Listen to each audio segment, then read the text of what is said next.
Welcome friends. आज हम लोग हेनरिच थ्योरी के बारे में पढ़ेंगे एक्सीडेंट के लिए। अभी तक मैंने कई सारी वीडियो अपलोड किया है, उसमें एक्सीडेंट को भी डाला है या हजार्ड के लिए है, 5 E's मेथड है। तो एक्सीडेंट को कंट्रोल करना, हजार्ड को कंट्रोल करना, एक्सीडेंट को प्रिवेंट करना, इसका हम कहते हैं कि इनको प्रिवेंट करना है, प्रिवेंट करना। आज हम जानेंगे कि एक्सीडेंट क्यों होते हैं, इंजरी क्यों होती है, हमको चोट लगती क्यों है, किसी भी इंडस्ट्री में एक्सीडेंट का कारण क्या है होने का। ये बहुत सारे लोग अपनी अपनी लैंग्वेज में, अपनी अपनी भाषाओं में बताते हैं, लेकिन आज मैं फैक्ट बेस बताऊंगा, यानी मैं इसको प्रूफ करूंगा कि एक्सीडेंट का कारण क्या है और एक्सीडेंट क्यों होते हैं। और एक ये किसी सिर्फ मैंने नहीं बनाया है, एक बुक से मैंने लिया है, जो कि बहुत अच्छा कॉन्सेप्ट है, इसको आप लागू कर सकते हैं और इसमें हम बहुत सारी चीज़ें जानेंगे। तो वीडियो को लाइक भी किया करिए और कमेंट भी डाला करिए। जो भी समस्याएं हैं, अगर आप अपने टॉपिक्स डालेंगे तो मैं उन पर काम कर सकूँगा, उनको आप तक पहुंचा सकूँगा। अगर पसंद आता है तो लाइक भी करिए, जिससे कि मेरे अंदर क्या होगा, इंथुजियाज्म क्रिएट होगा, जो कि एक अच्छा है सेफ्टी के पर्पज से भी। तो हेनरिच थ्योरी हम जानेंगे, हेनरिच थ्योरी क्या है। तो सबसे पहले इनके हेनरिच के बारे में जानते हैं, जिन्होंने एक थ्योरी दी थी। किसके लिए रिलेटेड दी थी? एक्सीडेंट प्रिवेंशन रिलेटेड एक इन्होंने थ्योरी दी थी। तो हेनरिच का पूरा नाम था हर्बर्ट डब्ल्यू हेनरिच, यानी इनका पूरा नाम क्या था? Herbert W Heinrich. और देखिए, हम इसको आप सोच रहे हो कि सर सेफ्टी में इनका पूरा नाम का क्या है, हम पूरा नाम क्यों बता रहे हैं? भाई, आपके इंडस्ट्रियल एक्सीडेंट प्रिवेंशन के लिए जिसने काम किया है उसको याद तो कर लेना चाहिए ना। तो पहला हमारा क्या नाम, इनका पूरा नाम क्या है? Herbert W Heinrich. हेनरिच ने क्या किया था? 1931 में एक बुक पब्लिश की थी। इस बुक में क्या दिया था उन्होंने? इस बुक का नाम था इंडस्ट्रियल एक्सीडेंट प्रिवेंशन। इस बुक का नाम क्या था? Industrial accident prevention. इसमें इन्होंने कई एक्सीडेंट्स को, कई इंडस्ट्री में जाके जगह जगह इन्होंने क्या किया था, उनको जांचा, उनका इवैल्यूएशन किया। तो इन्होंने जाना कि एक्सीडेंट क्यों होता है, एक्सीडेंट होता क्या है, एक्सीडेंट को हम कैसे रोक सकते हैं। तो देखिए, एक्सीडेंट की जो इनकी थ्योरी है, जो इन्होंने बताया था एक रिसर्च में, उनके बारे में चर्चा करें। अगर हमें पढ़ना है कि एक्सीडेंट क्या होता है, एक्सीडेंट कितने प्रकार के होते हैं, एक्सीडेंट की कॉस्ट क्या होती है, तो हम उनको अगली वीडियो में आपको देंगे। उसका सब्सक्रिप्शन भी इसमें मिल जाएगा, डिस्क्रिप्शन बॉक्स में मैं डाल दूंगा। तो अगर हेनरिच की थ्योरी की हम बात करें, तो हेनरिच ने कहा था, इन्होंने एक लगभग रेशियो लिया था, उसमें उन्होंने कहा था कि 330 एक्सीडेंट अगर होते हैं कहीं पर, तो उसमें 300 एक्सीडेंट ऐसे होते हैं, या आप कहें कि एक एक्सीडेंट 300 बार आपको कोई इंजरी नहीं देता है, उसके बाद 29 बार वो आपको माइनर इंजरी और एक बार आपको सीरियस इंजरी देता है। अगर हम इस स्टेप के ऊपर हम पढ़ते हैं, और ये इस तरीके से वर्क करता है, कुछ लोग ऐसे कहते हैं। लेकिन अगर मैं बात करूं 330 एक्सीडेंट में 300 एक्सीडेंट ऐसे होते हैं जो हमको कोई भी इंजरी नहीं देते हैं, या हम कहेंगे सिर्फ नियर मिस होते हैं। क्या होते हैं? Near miss. इस नियर मिस किसे कहते हैं, इनके बारे में हम एक्सीडेंट की वीडियो में चर्चा करेंगे। 29 एक्सीडेंट क्या होते हैं? ये माइनर होते हैं। माइनर एक्सीडेंट क्या होता है? सिर्फ एक आता है सीरियस, या फिर आप कह सकते हैं इसको फैटल इंजरी देता है। फैटल इंजरी क्या होती है? जिसमें वर्कर को डिसेबिलिटी हो जाए हमेशा के लिए, परमानेंटली डिसेबिलिटी, यानी उसकी काम करने की क्षमता हमेशा के लिए चली जाए, या फिर वो डेथ हो जाए, मर जाए। तो इन्होंने हमको क्या बताया? 330 एक्सीडेंट में 300 कैसे होते हैं? नियर मिस, 29 कैसे होते हैं? माइनर, और एक कैसा होता है? सीरियस एक्सीडेंट होता है। कैसा होता है? एक सीरियस एक्सीडेंट होता है। अब एक रिसर्च के बाद, जैसे होता है ना कि हम दूध को इकट्ठा करते हैं, खौलाते हैं, उसके बाद मलाई निकलती, फिर घी बनता है, तो ऐसे इन्होंने क्या किया, एक कंक्लूजन दिया था, एक थ्योरी का कंक्लूजन आया। तो वही कंक्लूजन ऑफ द थ्योरी, यानी हेनरिच ने क्या कहा, कैसे रोक सकते हैं, उन्होंने जाना कि कैसे एक्सीडेंट होता है। तो इन्होंने अपने ही आंकड़ों में बताया, क्या बताया कि 90 एक्सीडेंट को 2 भागों में बांटो, यानी एक्सीडेंट जो है 2 प्रकार का होता है, हमने बताया, एक नेचुरल और एक मैनमेड। तो इन्होंने कहा कि सिर्फ 2%, यानी सिर्फ 2% नेचुरल होते हैं, यानी हमारे यहाँ पे अगर 100 एक्सीडेंट हुए हैं तो उसमें 2 एक्सीडेंट नेचुरल कॉजेज की वजह से होते हैं। कैसे कॉजेज होते हैं ये? नेचुरल कॉजेज, यानी प्राकृतिक कारण पे होते हैं। बाकी 98% कौन देता है? ह्यूमन फेलर, यानी इंसान की गलतियां। कौन देता है एक्सीडेंट? इंसान की गलतियां। अब आपने मान लिया होगा कि भाई हमारा विलियन तो यही है, हमारा दुश्मन तो यही है, इंसान गलतियां करता है, इंसान को फांसी पे लटका। नहीं, ऐसा नहीं है।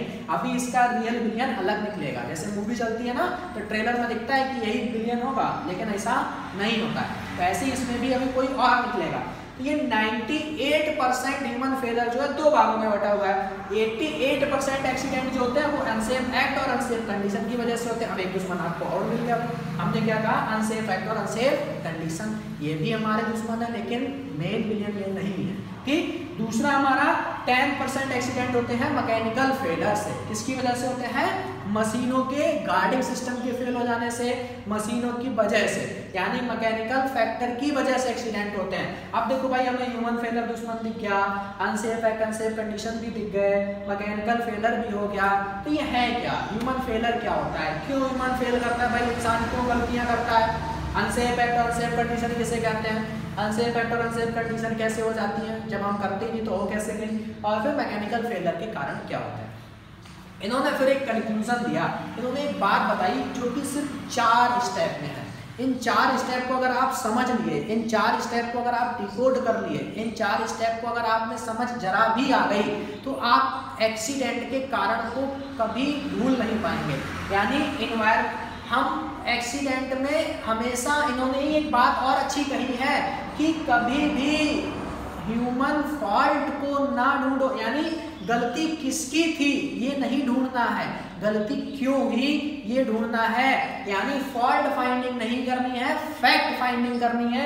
यानी इसका मतलब क्या है कि गलती करने का कारण क्या था, यानी गलती क्यों हुई। तो इन्होंने उसी के ऊपर काम किया और हमको बहुत अच्छा निष्कर्ष निकाल के दिया है। इन्होंने कहा देखिए इसमें एक जादू है, ये दोनों तरफ से चलती है। ये एक्सीडेंट को होना भी बताएगी और एक्सीडेंट ना हो इसके लिए हमें क्या करना है ये भी बताएगी। आइए देखते हैं कैसे। इन्होंने कहा भाई इंजरी मतलब दुर्घटना, चोट, यानी इंजरी जब होती है तो वो किसकी वजह से होती है? तो इंजरी जो होती है वो एक्सीडेंट का रिजल्ट होता है। अब देखो बहुत अच्छी सी डेफिनेशन आपको मिलेगी कि हम हमेशा पूछते हैं इंजरी क्या होती है, इंटरव्यू में पूछ लिया जाता है इंजरी क्या होती है, बताओ इंजरी का परिभाषा क्या है। तो ना याद करो, रट्टा नहीं मारना है, सेफ्टी को सिर्फ समझना है। सेफ्टी कॉन्सेप्ट बेस्ड है, डेफिनेशन बेस्ड नहीं है। एक्सपेरिमेंट यहाँ पे किए गए, प्रैक्टिकली सेफ्टी का जन्म हुआ है। कहीं पहले ग्रंथों में नहीं लिखा था कि एक मशीन बनेगी जिससे ऐसा खतरा होगा। मशीन बनी, उससे संबंधित खतरे हमने देखे, कैसे इंसान इसके एक्सपोज हो सकता है। तो इन्होंने क्या बताया, अगर पूछे इंजरी की परिभाषा क्या है तो the result of accident is called injury, यानी एक्सीडेंट का ही रिजल्ट क्या कहलाता है? इंजरी कहलाता है। यानी इंजरी हुई इसका मतलब है वहां पे क्या हुआ? एक्सीडेंट हुआ। क्या हुआ? एक्सीडेंट हुआ। अब एक्सीडेंट क्यों हुआ? एक्सीडेंट किसे कहते हैं? तो accident is the result of unsafe act and unsafe condition, यानी अनसेफ एक्ट और अनसेफ कंडीशन का ही परिणाम होता है एक्सीडेंट। यानी जब तक अनसेफ एक्ट और अनसेफ कंडीशन नहीं होगा, मतलब आप असुरक्षित कंडीशंस वहां पे लागू नहीं करेंगे, आप अनसेफ एक्शन नहीं करेंगे तो एक्सीडेंट क्यों होगा? भाई बाइक अगर आप सही से चलाएंगे, बाइक को अगर आप रूल से चलाएंगे, कम स्पीड में चलाएंगे, देख के चलाएंगे, नशे में नहीं चलाएंगे तो क्या एक्सीडेंट होगा? नहीं ना होगा। क्यों हो रहा है? हो क्यों रहा है? क्योंकि या तो हम बाइक तेज चलाते हैं, या फिर बाइक में कोई खराबी है, या फिर हम बाइक में सिग्नल्स में खराबी है, या रोड खराब है। तो वही हमारे क्या कहलाते हैं? अनसेफ एक्ट और अनसेफ कंडीशन। इनका भी क्लासिफिकेशन मैं एक वीडियो में बहुत अच्छे से दूंगा। अनसेफ एक्ट किसे कहते हैं और अनसेफ, माइनर सा डिफरेंस होता है। बहुत से लोग से पूछोगे ना कि अनसेफ एक्ट का हमको बताओ एग्जांपल, तो लोग कहते हैं पीपीज का इस्तेमाल ना करना। क्या कहलाता है? अनसेफ एक्ट कहलाता है। नहीं भाइयों, सिर्फ इतना सा याद रखना, ये एक्शन है और आपके वर्क साइट पे एक्शन कौन करता है? वर्कर करता है। और आपके यहाँ कंडीशंस कौन लागू करता है? वो करता है आपका मैनेजमेंट। कौन लागू करता है? मैनेजमेंट। अगर कंडीशंस फेलियर है तो वो कंडीशन कहलाता है, यानी वहां पे रूल से संबंधित, आपके मैनेजमेंट संबंधित, और अगर वर्कर का एक्शन संबंधित है तो वो कहलाता है अनसेफ एक्ट। फिर अनसेफ एक्ट और अनसेफ कंडीशन क्यों होती है? अनसेफ एक्ट और अनसेफ कंडीशन किसे कहते हैं? अनसेफ एक्ट और अनसेफ कंडीशन तब होती है जब ह्यूमन फॉल्ट करता है। कौन फॉल्ट करता है? ह्यूमन, इंसान गलतियां करता है। भाई आपने तेज गाड़ी चलाई, आपकी गलती थी ना, तभी तो अनसेफ एक्ट हुआ।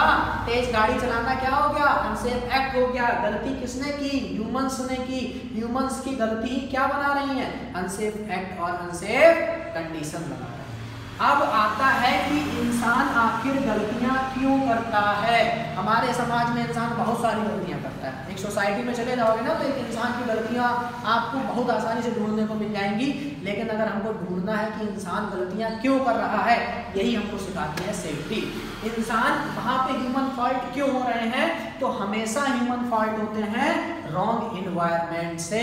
रॉन्ग इन्वायरमेंट का मतलब क्या होता है? गलत पर्यावरण का मतलब क्या होता है? भाई वैसे तो परिभाषा होती है इन्वायरमेंट की, आपके चारों ओरों का परिवेश क्या कहलाता है? इन्वायरमेंट कहलाता है। लेकिन हम यहाँ पे अगर रॉन्ग इन्वायरमेंट की बात करें, आप जिस पर्यावरण में काम कर रहे हैं, जिस वर्क प्लेस पे काम कर रहे हैं, आपका इन्वायरमेंट तो वही है। वहाँ पे ल्यूमिनेशन कितना है, वहाँ पे वेंटिलेशन कितना है। भाई अंधेरा होगा तब टकरा जाओगे, ठीक है ना। बहुत शोर होगा तब भी आपकी बॉडी में कुछ प्रॉब्लम होगी, आप इरिटेट होगे, कुछ गलत एक्शन ले लोगे। तो आप जिस परिवेश में काम कर रहे हैं, अगर उसमें कुछ गलतियां होती हैं, अब वो सोसाइटी संबंधी भी हो सकती हैं, वो मैकेनिकल संबंधित भी हो सकती हैं, वो इल्यूमिनेशन रिलेटेड भी हो सकती हैं, वो टूल्स रिलेटेड भी हो सकती हैं, वो वेंटिलेशन से भी संबंधित हो सकती हैं। तो यहाँ पे हमने जाना कि एक्सीडेंट या इंजरी क्यों हो रही। क्यों हो रही भाई? इंजरी होती है एक्सीडेंट की वजह से। भाई एक्सीडेंट का परिणाम इंजरी है। और एक्सीडेंट क्यों होता है? क्योंकि अनसेफ एक्ट और अनसेफ कंडीशन क्रिएट होता है। लेकिन अनसेफ एक्ट और अनसेफ कंडीशन क्यों क्रिएट हो रहे हैं? तो हमने जाना ह्यूमन फॉल्ट कर रहा है। अब ह्यूमन फॉल्ट क्यों कर रहा है? ह्यूमन फॉल्ट कर रहा है क्योंकि वहां पे रॉन्ग इन्वायरमेंट है।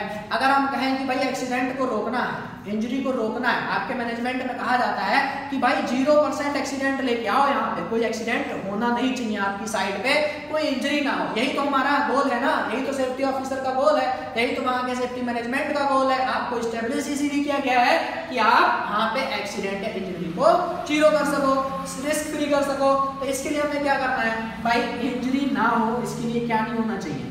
एक्सीडेंट नहीं होना चाहिए। एक्सीडेंट ना हो इसके लिए वहां पे अनसेफ एक्ट या अनसेफ कंडीशन नहीं होना चाहिए। अनसेफ एक्ट या अनसेफ कंडीशन ना हो इसके लिए इंसान गलतियां ना करे। और इंसान गलतियां कब करता है? अभी हमने बताया था जब रॉन्ग इन्वायरमेंट होता है। यानी अगर आपको एक्सीडेंट रोकना है, अगर आपको इंजरी रोकना है, तो हमें वहां पर रॉन्ग इन्वायरमेंट को हटाना होगा। अब ये रॉन्ग इन्वायरमेंट बहुत डिस्क्रिप्टिव है, बहुत फैला हुआ है। इसको समझने के लिए हम एक वीडियो इसी पर बनाएंगे, ठीक है। तो मुझे उम्मीद है कि हेनरिच थ्योरी से संबंधित जो जानकारियां इंटरव्यू में पूछी जाती हैं या एक सेफ्टी ऑफिसर को होनी चाहिए कि भैया हेनरिच का पूरा नाम क्या था, ये जो हेनरिच की थ्योरी है ये कौन बुक इन्होंने लिखी थी, कब लिखी थी, इन्होंने कितने प्रतिशत एक्सीडेंट को क्लासीफाई किया, कैसे कैसे बांटा है। या फिर हम बात करें कि इन्होंने जो हेनरिच ट्रायंगल कहलाता है, एक्सीडेंट का ट्रायंगल कहलाता है, उसमें कितना किसको दिया है। फिर कंक्लूजन क्या था, एक्सीडेंट प्रिवेंशनल बुक तो इन्होंने लिख दी थी, लेकिन इंडस्ट्री में कैसे इन्होंने कंक्लूजन देके समझाया कि हम कैसे रोक सकते हैं, तो वो सारा मैंने इस वीडियो में बताया है, छोटी सी वीडियो में बताया है। इससे संबंधित अगर आपको कोई डाउट है, इससे संबंधित आपको कोई परेशानी आ रही है, और हाँ इनकी पीडीएफ भी मैं डिस्क्रिप्शन में डालूंगा। जो यहाँ पे लिखा है यही आपको पीडीएफ में भी मिल जाएगा, जिनसे कि आप बहुत बेहतरीन तरीके से नोट्स बना सकते हैं, अपने पास संभाल के रख सकते हैं। और जब कभी भी इंटरव्यू देने जाएं तो मेरी कुछ छोटे छोटे से वीडियो है, कॉन्सेप्ट है, इनको चाहे आप फायर में जाएं, चाहे आप HSC में जाएं, चाहे आप केमिकल प्लांट में जाएं, जो मेन अभी टॉपिक है मैं सिर्फ लॉकडाउन में उन्हीं की चर्चा कर रहा हूँ, ठीक है। तो अगर आपको वीडियो पसंद आए तो लाइक करें, शेयर करें और सब्सक्राइब करना ना भूलें। अगर आप लोगों तक जानकारी पहुंचाएंगे तो वो बेहतर है। बाकी अगर इससे संबंधित जानकारी है तो मुझे डायरेक्ट मेल कर सकते हैं या कमेंट्स में डाल सकते हैं। Thank you guys.